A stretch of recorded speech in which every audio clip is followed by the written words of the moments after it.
President Trump made a statement last night supporting Japan, standing behind Japan, but didn't mention North Korea. What in his statement is going to make North Korea step back from their course of action?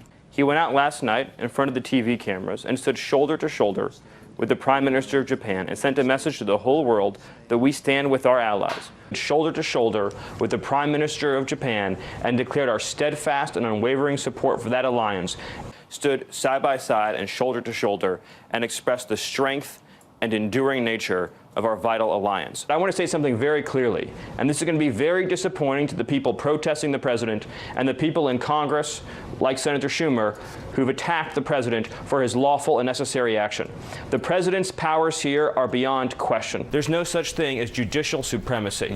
What the judges did, both at the ninth and at the district level, was to take power for themselves that belonged squarely in the hands of the President of the United States. I mean, this is just crazy. The president's powers in this area represent the apex of executive authority. That would be ludicrous. I think to say that we're in control would be a substantial understatement. This is one of the most ludicrous things that the media does. A district judge in Seattle cannot make immigration law for the United States, cannot give foreign nationals in foreign countries rights they do not have, and cannot prevent the President of the United States from suspending the admission of refugees from Syria. It is a violation of the judge's proper role in litigating disputes. We will fight it, and we will make sure that we take actions to keep from happening in the future what's happened in the past. There are massive numbers of non-citizens in this country who are registered to vote.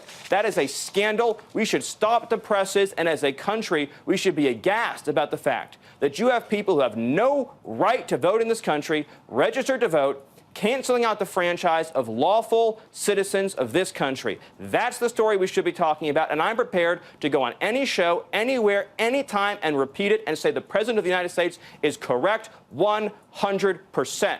It's ludicrous to say that the Congress can criticize the president, and the president can criticize Congress, and judges can criticize the president, but the president can't criticize judges. Stephan Miller, this is your moment.